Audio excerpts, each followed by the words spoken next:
I like to pass the time with my friends. Now, you can say to pass time, right? To pass time, it's okay, but it doesn't really sound very natural, right? It's not something we would normally say. So instead of saying, I like to pass the time with my friends, it's better to say, I like to spend time with my friends. Now you're probably thinking, well, why are you removing the? Why not spend the time? If you're using the time, it's a very specific time, right? I like to spend the time I have this weekend, right? Very, very, very specific time. If you're talking in general, then spend time, right? Spend time with my friends. In general time, right? Not specific time. I like to spend time with my friends. Number 2, another really, really common one. She borrowed it to him. I hear this a lot, and it's because people tend to confuse borrow and lend. They confuse these two verbs, and that's because in many languages they are the same, which can make it even more confusing when you come to English and you see these two verbs when you only have one in your first language. So to borrow means when you take something temporarily. To lend means to give something temporarily.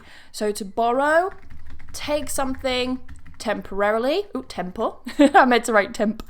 And lend is to give something temporarily.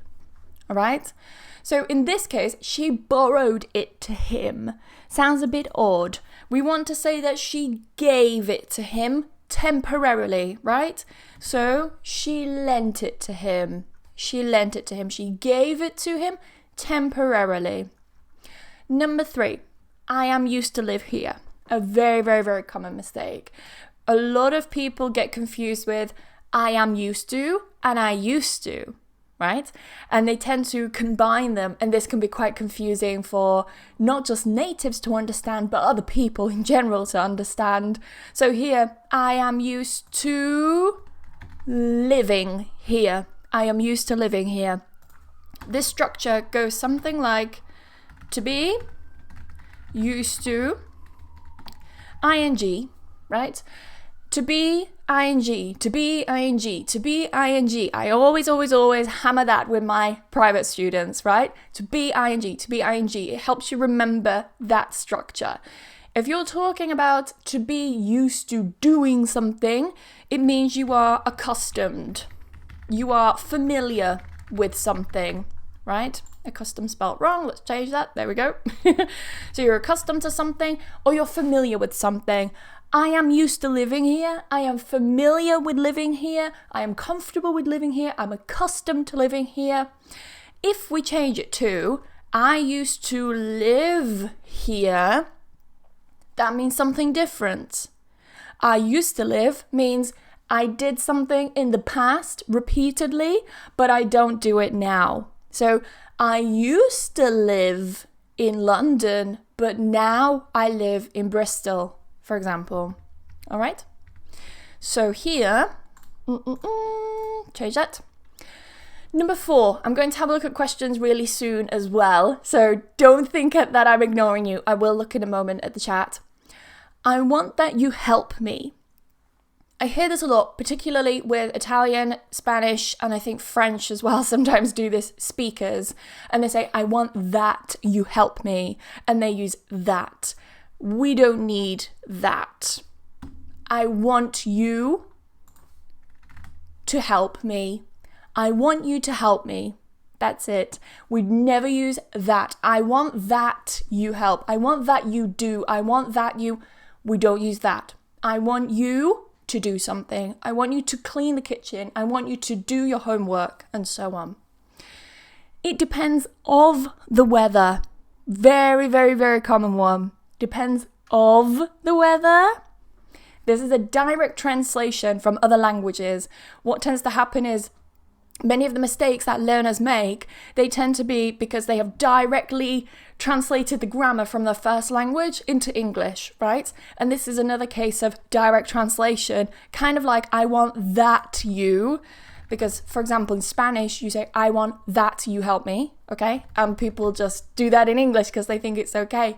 We would understand, but it just doesn't sound natural. It depends on, I can see it in the chat, depends on the weather, yeah? Depends on, never, ever, ever, ever depends of. Depends on the weather. Let's have a time out. Any questions in the comments so far? Because I'm going through this quite quickly and I'm sorry if it's too fast for some of you, but please do feel free to watch the replay later and ask any questions if you have any. Depends on, fantastic. Can you repeat temporarily? Temporarily. That's the pronunciation for you. Temporarily. Good. No other questions. If I've missed your question, I'm very, very sorry. You know, I always try to answer them. Let's crack on. Let's continue. So, number 6. There were only 5 persons. Oops. I made my own mistake. I made a mistake in the mistake. There were only 5 persons at the party. Now, again, what people tend to do is they translate directly from their first language and they think, okay, it sounds similar, so I'm just going to use that. And that's not always the case when you speak another language, right? As well, what tends to happen is in English, if you want to make something plural, not always, but a good majority of the time, we just add an S, right? 1 person seems logical to say 2 persons, right? Logical, it seems logical. Not in English. We change it to, 5 people. There were only 5 people at the party. Now, before people say, hold on, Emma, but it says persons in the dictionary. I've seen it. You are right. Persons does exist, but it's very, very formal. We wouldn't really use it that often, right? That's why if you go into let's say a very formal environment or a place where they have notices and they're written in very formal language, or you're reading a formal document, then they will use persons. They may not use people. People is fine, but person sounds very formal. So if you use it in the pub with your friends and you say, there were only 5 persons at the party, 1, it sounds really weird. 2, it sounds quite formal. So we don't use it. Stick to people. I will call to my friend after the class. Again, this is another case of translating call to. If we're talking about the verb to call, there is no preposition. You call your friend. You call someone. I will call my mum. I will call my dad. I will call my friend after the class. No preposition with the verb call. You have reason. Again, another direct translation. When a student says to me, Emma, you have reason. At first, I thought, what are they talking about? Why are they all saying this? Is someone in Spain or France or wherever taught them this? This is so odd. But then I realized that in their languages, they use this phrase, right? Directly translated into Spanish, Italian, French, whatever, they would use this. Instead of saying you have reason, you'd say, you are right. You're right. You're right, you're correct. But it sounds more natural, more neutral to say you are right rather than you are correct. You are correct sounds a bit more formal. Stick with you are right. I have a doubt. Again, another direct translation. I have a doubt should be I have a question. Now, it is possible to have doubts, right? I have doubts about marrying him, for example. If you have doubts about something, it means you're not sure about something, okay? You're not 100% sure whether you should do that thing or whether you shouldn't, and so on. So if you feel that you are having second thoughts and you're not too sure what to do in a situation, I have doubts about ing. I have doubts about something. If you're in a situation in class where you're thinking, I have a doubt, teacher, I have a doubt. No, I have a question. That's what we would use in that context. Wow, look at all those people, or these people, I should say. Wow, look at all these people. There's a lot of. Now, if you finish your sentence here, there's a lot of. I would, as a native speaker, expect you to say something else after that. Because if you say a lot of, you have to have something after. There's a lot of people. If you don't want to use something after, just say, there's a lot. We use a lot of when something comes after. We use a lot, I should say, when nothing comes after. So think of it like this. We have a lot of plus something, and then a lot, bam, end of sentence. There's a lot, bam. There's a lot of people. Okay? 11. Before we have a look at 11, quick timeout. Any questions so far? I don't have any doubts about your teaching. Oh, thank you. I doubt that is also right. Doubt that. I doubt that. If you say I doubt that, it's like I don't believe that. I don't think that's true. So it has a very different meaning to these here that I was talking about. Something else, something different. Oh, English, I know. Good. Any other questions? You can say how to use used to because we know that used to can use in... Whoa, okay, that's really complicated there. I'm sorry, I can't read that comment. I thought it was a question. Sorry for asking. No problem. Ask away. I'm a linguist studying British accents. I don't place your accent. Is it a mix of north and south? Yeah, it's kind of a mixture because I'm originally from the north and I just softened my accent a little bit. So it's a little bit of a mixture, but it's quite neutral. No one knows where I'm from, don't worry. Even native speakers are like, are you Dutch? I've even had, are you Polish? Which is quite funny. Anyway, back to this. So, can you make me a favour? Can you make me a favour? Now with favour, we don't use the verb make. We actually use the verb do. Can you do me a favour? Can you do me a favour? It's like asking, can you do a little job for me? Can you do something to help me? Right? I make questions so I can learn something new. Again, direct translation. A lot of students say make a question.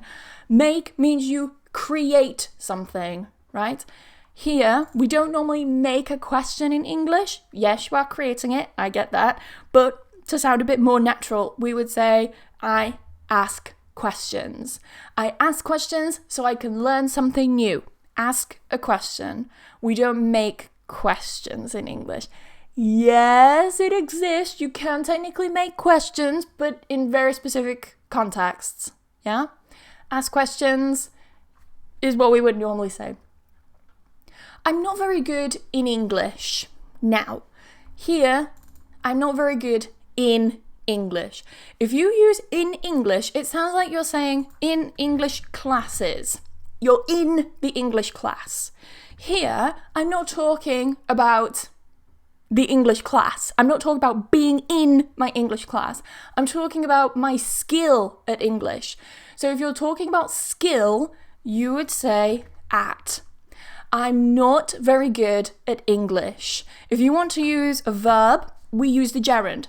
I'm not very good at speaking English, for example.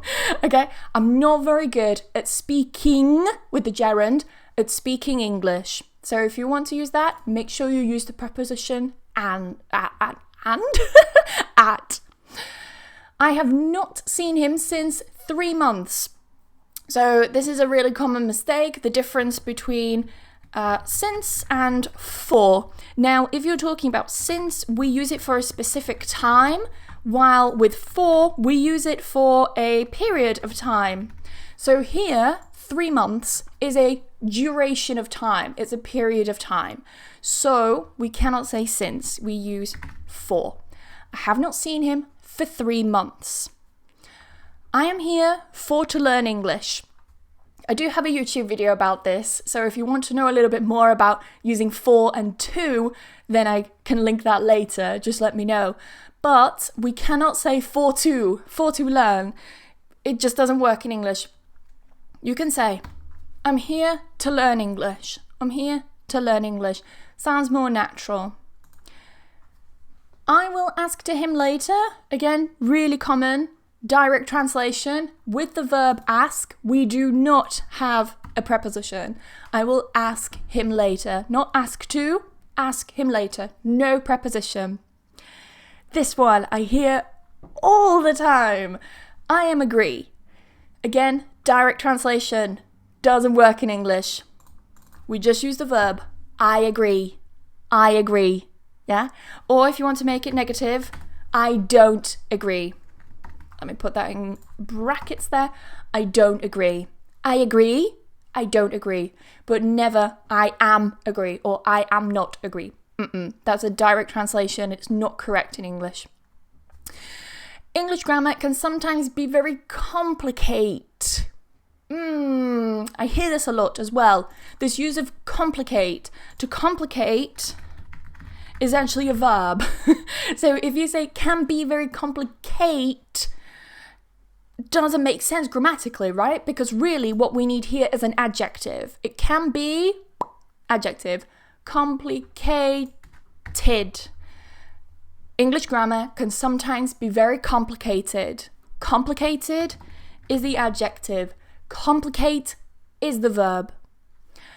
You have to be very concentrated in exams. Now, with my private students or with my friends and so on, I normally joke with them and I say, oh, are you an orange juice? Is that why you're concentrated? Are you like an orange juice or something? Because we have concentrated orange juice, right?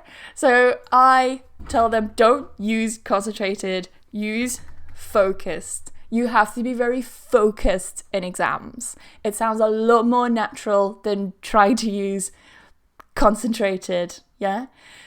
To swim is a good way to exercise. Now, if you're starting off a sentence here, we need to switch this to the gerund. So if you want to start off your sentence, you need a subject, right? So in this case, we cannot start with to swim because that's the infinitive, that's a verb. Here, we need to change that verb into the gerund form in order to make it a noun, a subject, right? Swimming, subject, is verb, da da da da da. So it fits the grammatical structure of subject, verb, object, yeah? Explain me the difference between make and do. I hear this all the time and I see it written in the comments all the time. Emma, explain me da da da da da. Okay, so explain the difference between make and do to me. So we need explain something to someone. Let me write that structure. So we've got explain something to someone. Can you explain this grammar to me? Can you explain what your job is to him? Okay, notice how I'm following that structure. Never explain me. Explain me something. Doesn't sound very natural in English. We would understand you. Absolutely fine. Does it sound natural? No. Anyway, time out again. Let me have a breather. Any questions? Please record it. I will do. Don't worry. That's why I do them on YouTube, because they are recorded forever and ever and ever until YouTube goes away, which I don't think that will ever do. Explain the difference exactly. Any other questions? Can I use sometimes first in this phrase? Which one are you talking about? If you're asking about one of the phrases, can you please number it? And then I know exactly which one you're talking about, because I don't know which one. I'm really sorry. I love all northern accents and northerners. Yeah, I'm not going to say anything more, but thank you, Nadia. People are so focused right now. They are, yes. I'm going to say very concentrated, but we can't say very concentrated. We need to say they're very focused, because we are not orange juices. Okay, back to this, and then I'll finish off the 30 that I'll finish off the final ones until number 30, and then if you have any other questions, we'll do a little Q&A. So, I knew him in Italy last spring. Can we see that? Yes, we can. I knew him in Italy last spring. Again, direct translation. In English, the verb to know okay, because knew is in the past. The verb to know means to know someone, okay? Don't confuse it with how you can use it in your first language. So I know that, for example, in certain languages, you can use the same verb for to know and to meet someone for the first time. For example, in Spanish, right? You can use to know a person, yes, I know him, and to meet a person for the first time. Not in English, right? So here, to know means to have knowledge in your head, let's call it, right? So I met him in Italy last spring. You didn't know him, you didn't have the knowledge of him in your head in Italy last spring. You saw him in person, you met him. Similar to this one here, do you know London? I get asked this all the time. Do you know London? Do you know Madrid? Do you know da da da da da? But again, it's another direct translation and it doesn't work in English. Do you know is like, do you have the knowledge of London in your head? Do you know that London exists? That's what this sounds like. So really, I could say, yes, I do know London because I know that London exists. But I know that when people ask this question, they don't mean that. But that's only because I know other languages, right? And I know what you're trying to say because I know the structure in other languages. If you want to ask someone if they have been to another place, we need to change it. So has you, oh my goodness, have you been to London? To with a P there, tup, have you been to London? Have you been to London? Okay, do you know London? Are you aware London exists? Have you been to London? Did you go? Did you travel to London? I have 31 years old. Ooh, I hear this all the time, okay? Especially with beginner students. Again, direct translation. In English, we do not have years. We are years, okay? So I say, I am 31 years old. Or, more naturally, you could just say, I am 31. I'm 31 years old. I am 31.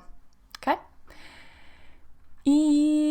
Okay, this TV show is so bored. So this is a classic kind of adjectives with ed and ing, right? For example, bored versus boring. Now, if you're talking about the feeling and the emotion that you feel, we use ed adjectives, right? So you're talking about feeling. If you're talking about boring, you're talking about something that causes that emotion. So if I say, this TV show is so bored, well, a TV show cannot have emotion in the way that a human can, right? So here, TV show is bored, it's not really feeling bored, but it is causing the emotion of making people feel bored. So we can use boring. It works the same with ones like interested and interesting. So I can say, I am interested in this book. I feel interested. Because if we use ed, then we're talking about feeling. Yes? If we're using ing, then we're talking about something that makes other things feel that emotion. This book is interesting because it makes me feel interested. So ed, let me make this a little bit clearer. We use ed for feelings, and we use ing when something causes that emotion. So, I don't know nothing. In English, missed the full stop. In English, you cannot use a double negative. I say cannot. In standard English, you cannot use a double negative. Does that mean that some natives do use double negative? Yes, we do use double negative a lot, and we don't misinterpret it and misunderstand it. According to the grammar books and the grammar rules, if you use a double negative, like I don't know nothing, then it actually makes a positive. I don't know nothing means, but I do know something, right? That's the logic of English. Two negatives make a positive, so we need to switch this. I don't know anything. Anything would be the positive that we use, nothing would be negative, and we can't use double negative. Although there are some varieties of English where they do use double negative, many native speakers do use double negatives, but we don't misinterpret it as, ooh, they actually mean the opposite, right? We know that they still mean the negative. It's just something natives do, something to be aware of. Number 27, super common. How do you call in English? How do you call this in English? We don't say how do you call. We say what do you call in English?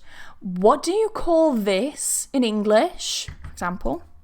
Or you can say how do you say in English? How do you say in your language? How do you say blah in English? Okay?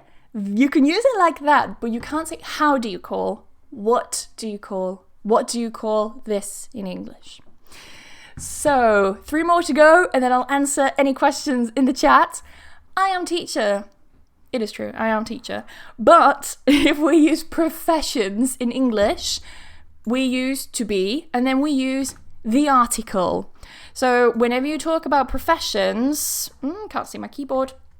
Whenever you talk about professions, you need to use the article plus the title of the profession. So here, I am a teacher. I am an architect. Okay? Here, I'm using an architect instead of a architect because this starts with a vowel. So if you've got an, then we use it with words that start with a vowel sound. I am a teacher. We have a because we have a consonant sound. Okie dokie. So I am a teacher. We don't say I am teacher. I'm a teacher. The people is very nice in Bristol. Yeah, they can be. Semi-true. The people is, again, direct translation from other languages. I know in some languages you say the people is, right? In Spanish, Portuguese, I can't remember in French, can't remember in Italian, but I definitely remember in Spanish and Portuguese, you say the people is. In English, the people are. The people are very nice in Bristol. The last one, now this one is actually more to do with writing rather than grammar, let's say. It's something that I notice a lot. People, when they're learning English, they are not sure what to capitalize and how to capitalize.